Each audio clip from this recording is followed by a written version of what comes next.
Okay, so let's start today with a bit of a vibe check. And I want to be really honest here because I think this is something you, the listener, feel, but we rarely have the language to actually talk about it without sounding like we're just complaining. Right. Do you feel a low-grade hum of instability in your life right now? Oh, wow. That is a heavy question to open with. It is not exactly small talk for a morning commute. It isn't, no. Yeah. But I think it is the question. And to be clear for you listening right now, I am not talking about looking at the headlines and getting mad at a specific politician or a specific policy. Yeah, that is the usual stuff. Right. I am not talking about inflation making groceries expensive or even a war somewhere overseas, as tragic as all those things are.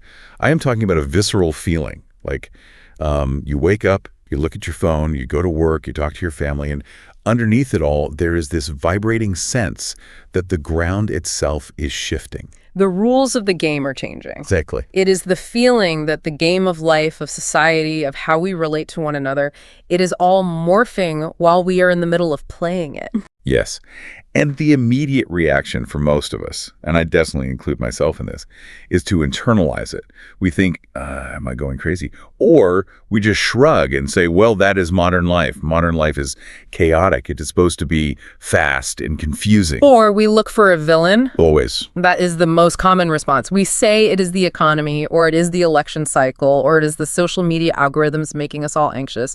If we could just fix the algorithm or vote for the other guy, the hum would stop. We want a simple cause and effect. We point at the screen and say, that right there, that is the problem. But today's deep dive is suggesting something radically different.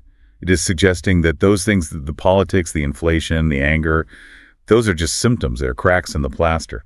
Yeah. But the reason you feel that hum, that is because the floorboards of civilization itself are coming loose. It is a structural issue, not a cosmetic one. And that is a terrifying, but also, I think, strangely relieving realization. Relieving? How so?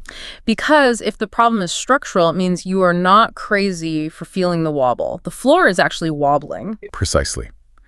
To help us understand this, we are diving into a really fascinating, dense series of works by Jamie Thornberry. He calls it the architecture of civilizational reconstruction. Now, I have to admit, civilizational reconstruction sounds like a college course you would drop after the first week because the reading list is way too heavy. It does sound incredibly academic. It sounds intimidating. Right. But what I appreciate about Thornberry's work here is the intellectual backbone.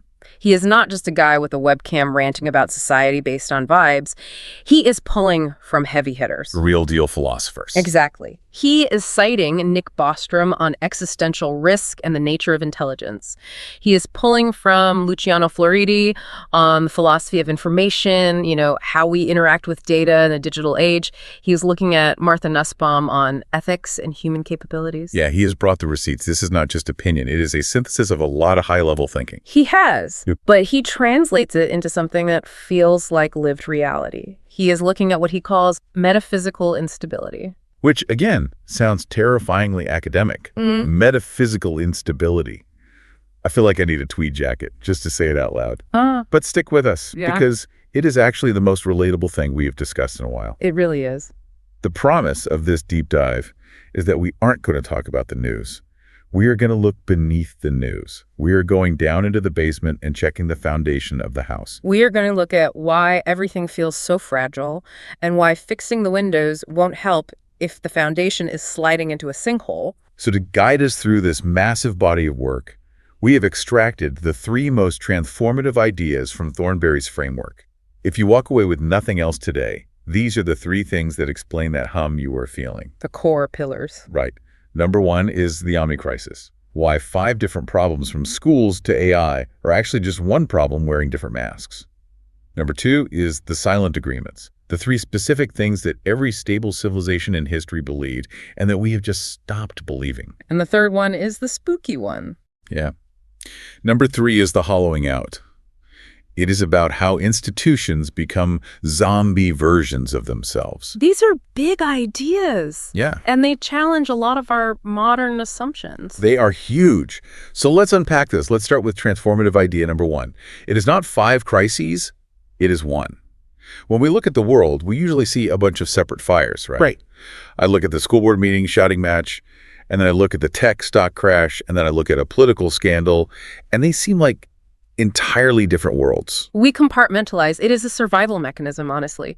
We look at the education system and say, wow, that is struggling. We need better teachers or more funding. Yeah. Then we look at the media landscape and say, nobody trusts the news anymore. We need better fact-checking.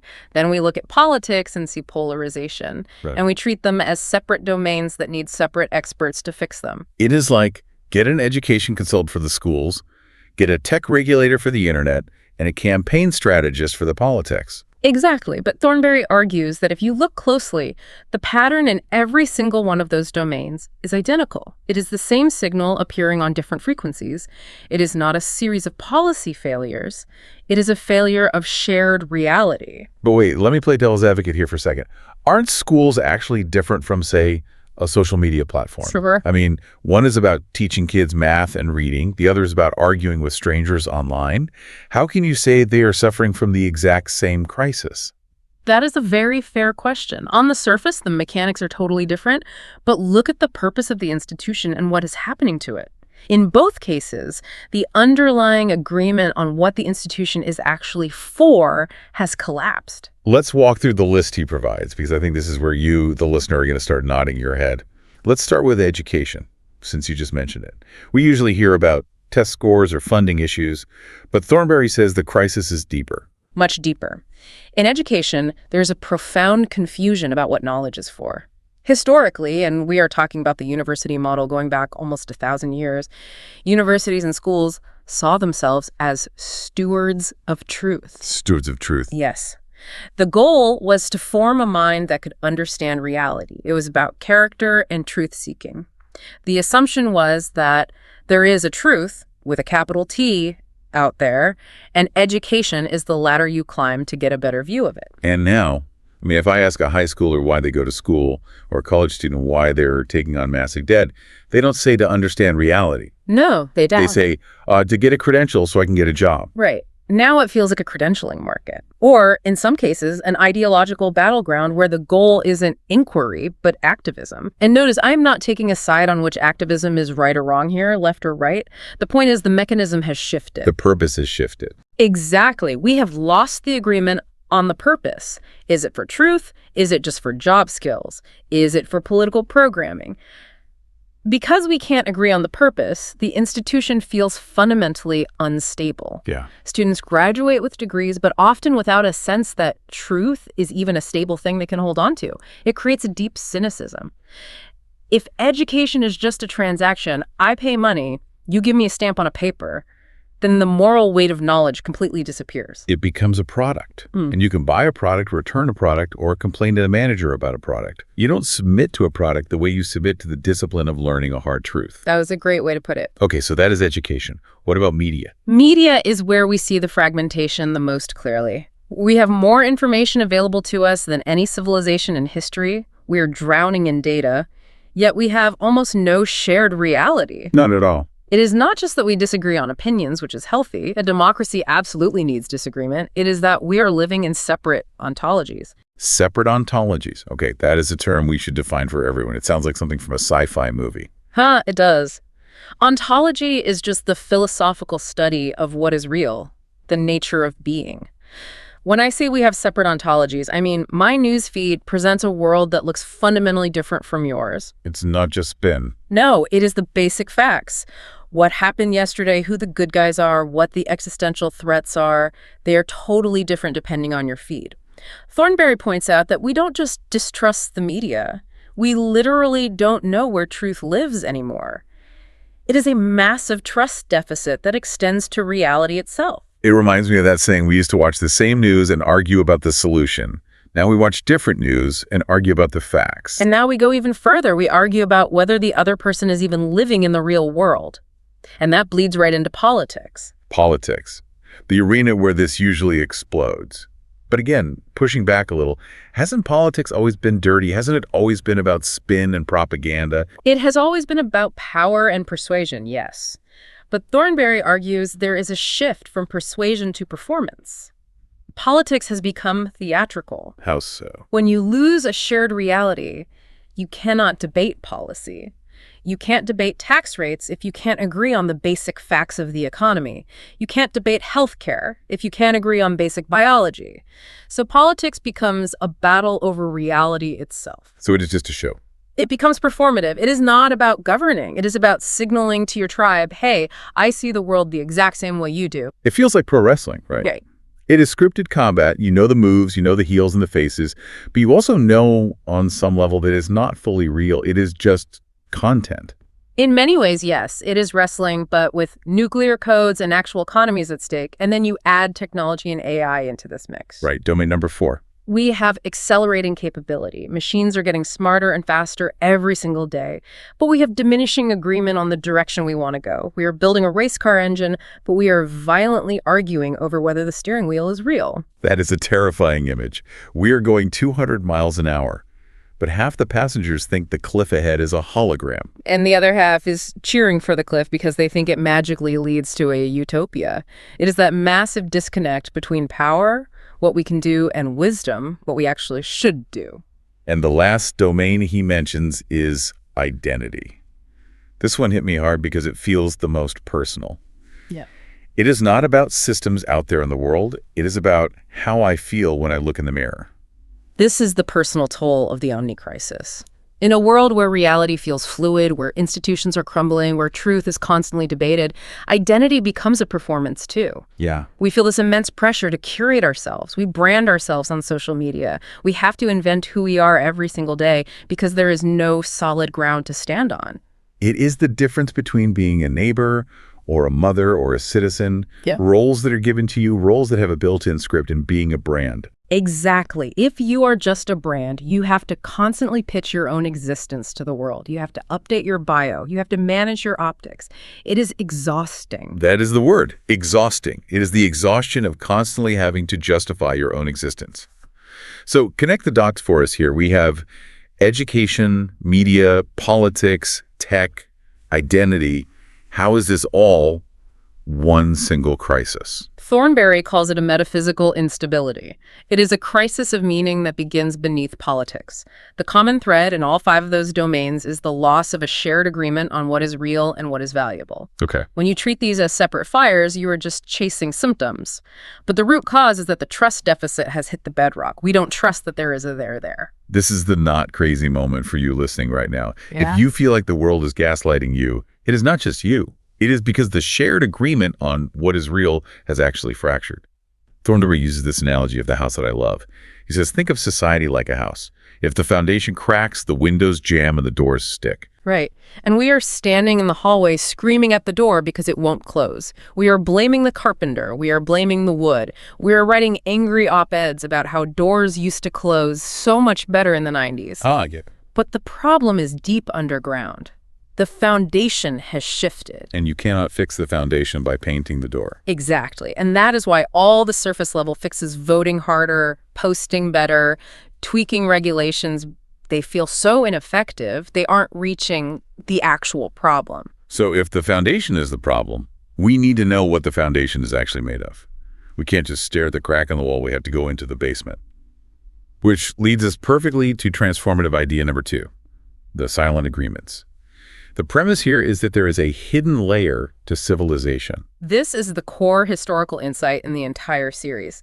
Thornberry argues that if you look at stable civilizations across history, and he is talking about incredibly diverse ones, different eras, different geographies, from Rome to dynastic China to the early American Republic, they all shared 3 foundational assumptions. They were the invisible glue. And the key is they didn't even have to say them out loud. Right. They were silent agreements. They were the default setting of reality. You didn't wake up in ancient Rome or 19th century America and debate these things every morning over breakfast. They were just the air you breathed. And now? Now, we have stopped breathing that air. We have made the silent agreements loud, and we are fiercely arguing about them. Okay, let's go through them.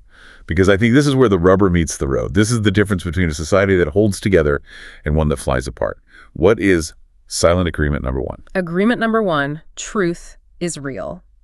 And specifically, that it is knowable. Meaning facts exist outside of my head. Yes. The old way, the way that built modern science, law, and journalism relied on the belief that there is an objective reality out there. It doesn't care about your feelings. It doesn't care about your political party. It just is. And our job as humans is to discover it. Like gravity. I cannot disagree with gravity. I cannot cancel gravity. Exactly. You can try, but you are going to lose that fight. This belief allows for correction. If I say it is raining and you say it is sunny, we can go outside and check. One of us is right and one of us is wrong. There is an external standard we both submit to. But the shift we are seeing now is that truth is being treated as a social negotiation. Or a weapon. Right. If truth isn't objective, if it is just constructed by power dynamics, then it is just a narrative. And if it is just a narrative, then whoever yells the loudest or has the most bots or controls the algorithm wins. Truth becomes a function of power, not reality. But wait, let me push back again. Haven't we always argued about truth? I mean, propaganda isn't a new invention. People have been lying since the dawn of time. Propaganda is absolutely not new, no. But the belief that there is a truth underneath the propaganda is fading. That is the critical difference. Oh, I see. In the past, you fought propaganda with facts. You said, that is a lie, and here is the definitive proof. Now, the prevailing intellectual mood, which is heavily influenced by a lot of postmodern theory, is that facts are just tools of power. If you claim to have the facts, you're just exerting dominance over someone else. And that breaks everything. How do you have a functional court system if facts are just competing narratives? You can't. If the forensic evidence is just the police's narrative versus the defendant's narrative, and there is no objective reality to adjudicate it, the justice system collapses. Law weakens. Science gets heavily politicized, and we saw that vividly during the pandemic. Yeah, we really did. Journalism collapses into tribalism because nobody is asking, is this true? They're asking, is this useful for my team? Okay, that is terrifying. It effectively erases the referee from the game. Let's move to silent agreement number 2. Agreement number 2. Goodness is real. This is the belief that good and bad are not just personal preferences. They are real things, woven into the fabric of the universe. So not just, I like vanilla, you like chocolate. Precisely. Historically, societies had a shared baseline. They might have violently argued about the details like, what is the just tax rate? Or what is the proportionate punishment for a crime? But they agreed that things like courage, justice, and mercy were objectively good, and cruelty or cowardice were objectively bad. And the shift. The shift we are seeing is the complete deconstruction of morality into subjective preference. Good becomes just what I want right now. My truth. My journey. It sounds very empowering, though. I define what is good for me. It feels incredibly empowering until you are the victim of injustice. Because the consequence here is that rights become completely negotiable. This is a crucial point Thornberry makes. If there is no objective standard of justice, something higher than the government, something higher than popular opinion, then justice just becomes procedure. It's just paperwork. It becomes whatever the law says today, which can easily change tomorrow if the power dynamic shifts. So if goodness isn't real, then you can't really say oppression is wrong. You can only say, I personally don't like it. Exactly, and that is a very weak argument. If I say genocide is wrong because it violates the moral law of the universe, that is strong. It stands even if the government disagrees.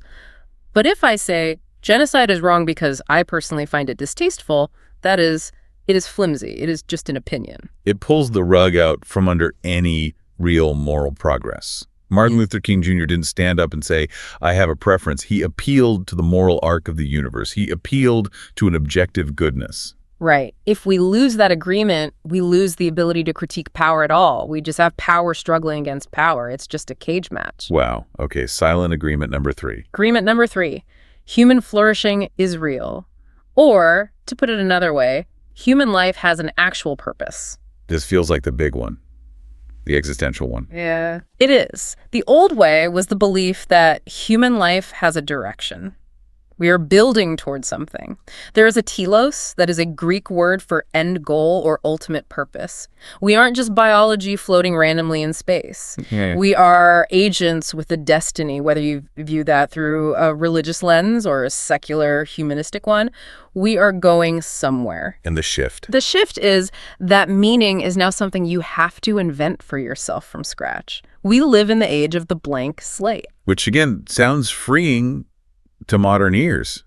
I can be whatever I want. I can write my own story. It sounds freeing, but it is actually a crushing weight. Because if there is no inherent purpose to human life, if you aren't born for anything, then you have to wake up every single morning and justify your existence. You have to manufacture meaning out of thin air. You have to be the author, the main character, and the critic of your own life every single day. And if you fail, if you get tired, if you lose your job or your personal brand fails, you fall into despair because there is no baseline value to fall back on. This is the meaning crisis. It perfectly explains the mental health statistics we are seeing.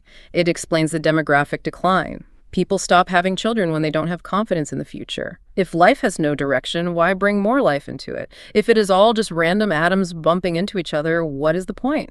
Thornberry has a really beautiful way of synthesizing these three agreements using three words: light, life, and love.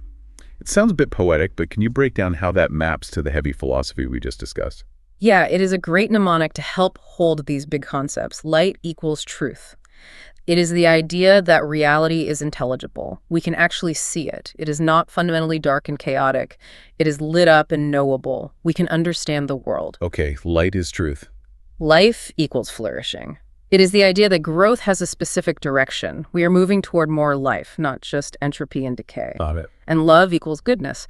It is the idea that there's a structural reality to care, to justice, to connection. That love isn't just a fleeting chemical reaction in the brain, but a fundamental part of how reality actually works. Light, life, love. When a civilization believes in those three things, it stabilizes. When it stops believing in them, it starts to wobble. Exactly. I want to pause here and ask you, the listener, right now, which of those three do you feel is most under attack in your daily life? Is it truth? Do you feel like you can't get a straight answer about anything in the news? Is it goodness? Do you feel like morality has just become a shouting match online? Or is it purpose? Do you feel that drift, that what is this all for feeling? It is likely a mix of all three for most people, but identifying which one hurts the most can really help you understand your own anxiety. It helps you name the ghost. Absolutely. Okay, so we have diagnosed the pattern, which is the omni-crisis, and we have identified the missing foundation, the silent agreements. Now we have to talk about how the collapse actually happens. Yeah. Because it doesn't look like an explosion in an action movie. It doesn't look like the apocalypse where all the buildings fall down overnight. It looks like, well, termites. Yes. This leads us to transformative idea number 3, the hollowing out. This is where Thornberry gets really profound. He introduces this philosophical concept called evil as privation. Privation. That is a word we don't use much in everyday conversation. Yeah. Unpack that for us, because it sounds highly technical. It is an old idea, going back to St. Augustine and other classical thinkers. It basically means that evil or destruction doesn't have the independent power to create anything new. It lacks creative force. It can only feed on what already exists. Like a parasite. Think of a parasite, exactly. A parasite can't live without a host. Think of rot. Rot cannot exist without wood. So evil is just the absence or the corruption of something good. Exactly. Darkness is just the absence of light. Sickness is the absence of health.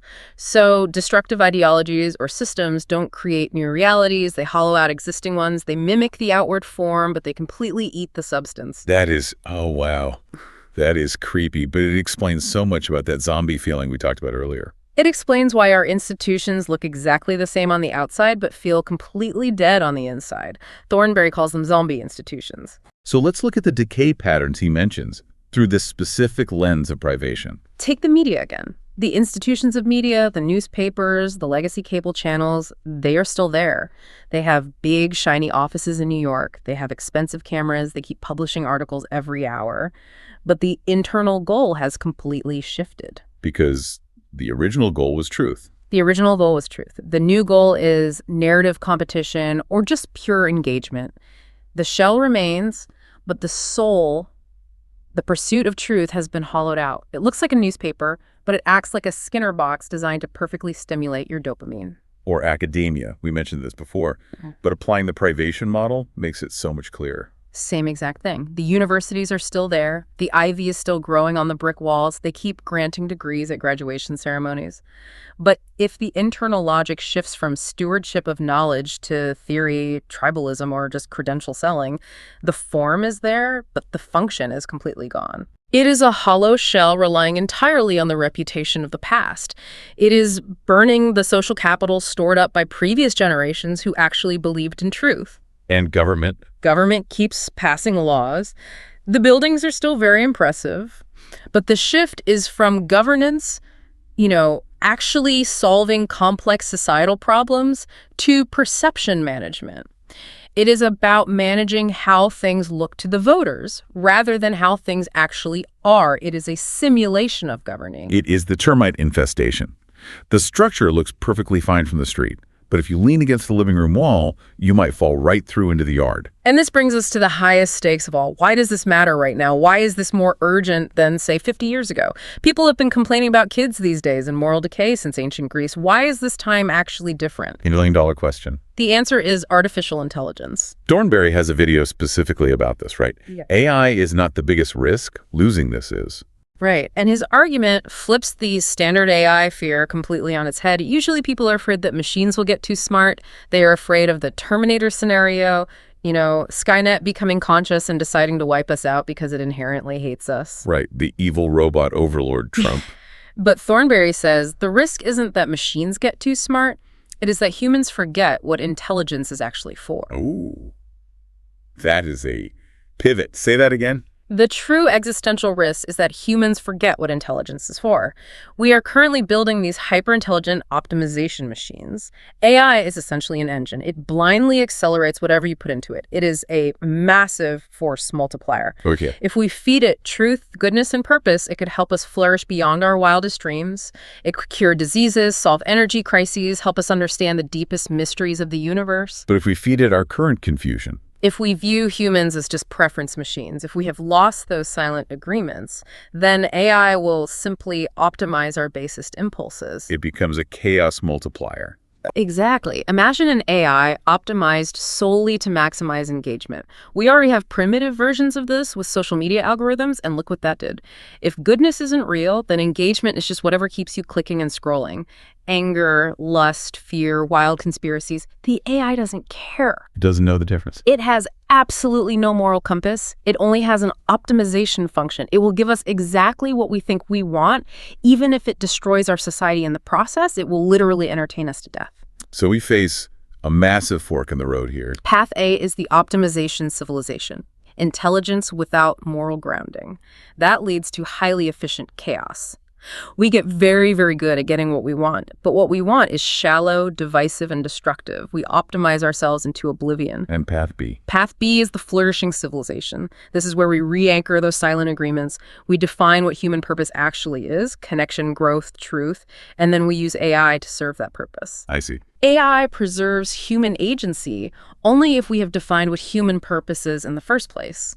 If we don't know what we are for, the machine will happily decide for us. That is the ultimate call to action. We cannot just let the tech bros in Silicon Valley decide the future of humanity. The metaphysics, the philosophy has to come before the code. Precisely. You cannot code alignment, which is the big buzzword in AI safety circles right now, if you don't know what you are aligning to. You can't align a supercomputer to human values if humans have collectively decided that values aren't real or are just subjective whims. So we have gone incredibly deep into the structure today. We have seen the termites in the wood. We have seen the high stakes with AI. But I want to bring this back down to earth, to you listening in your car or walking your dog right now, because all this talk of civilization and ontology can feel very abstract. What does this metaphysical collapse actually feel like on a random Tuesday afternoon? It feels like anxiety, but not just normal. I have a big deadline at work anxiety. Thornberry describes it as an environmental response. You are desperately trying to find solid ground in the middle of an earthquake. Yeah. Your brain is constantly scanning for threats because the fundamental rules of reality keep changing. It is a state of chronic hypervigilance. It explains the identity drift we talked about earlier.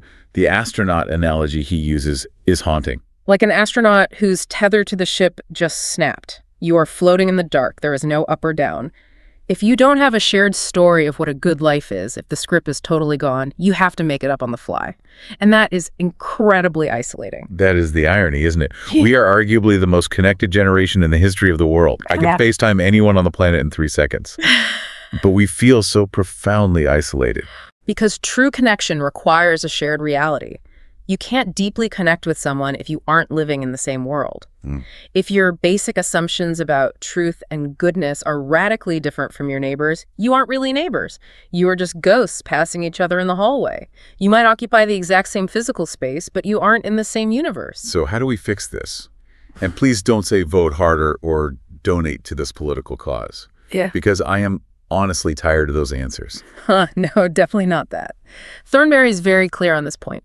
You cannot fix metaphysical erosion with legislation. You can't pass a bill in Congress that magically makes people trust reality again. Right. The solution is what he calls reconstruction, and specifically an ontological reveal. Okay, simple English, please. Ontological reveal. I'm looking at you with my skeptical face right now. It means we have to start treating truth, goodness, and purpose as things we invent and start treating them as things we discover. We have to move from postmodern deconstruction, where we constantly tear everything apart and see how it works, to reconstruction. So instead of saying, I am going to create my own truth today, we say, I am going to search for the truth. Yes. It is a fundamental shift in posture. It is humility. It is admitting that the universe is actually bigger than our personal preferences. It is admitting that there is a grain to the universe, and we go against that grain at our own peril. That makes a lot of sense. Thornberry argues that the ultimate goal is a civilization that integrates high-tech capability, like advanced AI, with deep ontological grounding. We keep the amazing tech, but we bring back the floorboards. It is not about going back to the past. He is not saying we should all go live in a 13th century village and throw our iPhones into the river. No, absolutely not. It is not nostalgia. Nostalgia is a dangerous trap. It is about the future. It is about building a future that doesn't inevitably collapse under its own weight. If we can re-anchor in the firm belief that light, life, and love are real structural things, we can handle the technology. We can handle the complexity of the modern world. We can build a massive skyscraper, but only if we dig deep enough to find the bedrock first. It sounds almost spiritual, but he frames it entirely structurally. It is structural. Just like engineering, you don't build a suspension bridge on mud, you build it on rock. We are just rediscovering the rock. So to recap what we have covered today in this deep dive into Jamie Thornberry's work, first, the omni-crisis. The chaos in media, politics, and education is all one single crisis of trust and reality. Right. Second, the silent agreements. True stability requires us to believe that truth is knowable, goodness is real, and purpose actually exists. Third, the hollowing out. When we lose those agreements, our institutions become hollow zombie shells and AI becomes a massive risk amplifier. And finally, the solution isn't to retreat, but to reconstruct, to rediscover those foundational truths so we can build a future that actually works. That is a pretty excellent summary of a very complex set of ideas. I try. Now, as we wrap up, I want to leave you, the listener, with a final provocative thought. This comes from the concepts in Thornberry's video 5. If you stopped treating truth and goodness as things you have to desperately invent every single day, if you stopped carrying the exhausting weight of having to be the god of your own universe and started treating them as things you just have to discover, like gravity, how would that change your anxiety levels tomorrow morning? That really is the question. If you realize the floor is already there, you can stop treading water. You can just stand. Check your floorboards. That is the mission for this week. Go deeper than the headlines. Look at the agreements you are making with reality. Huge thanks to Jamie Thornberry for this incredible framework. It really gives language to a feeling we have all had but just couldn't name. Absolutely. It transforms the hum from a noise into a clear signal. Well said. Thanks for going on this deep dive with us today. If you enjoyed this, you know what to do. Rate, review, share it with a friend who thinks they're going crazy. Tell them they aren't. We will see you next time. Stay grounded. Bye, everyone.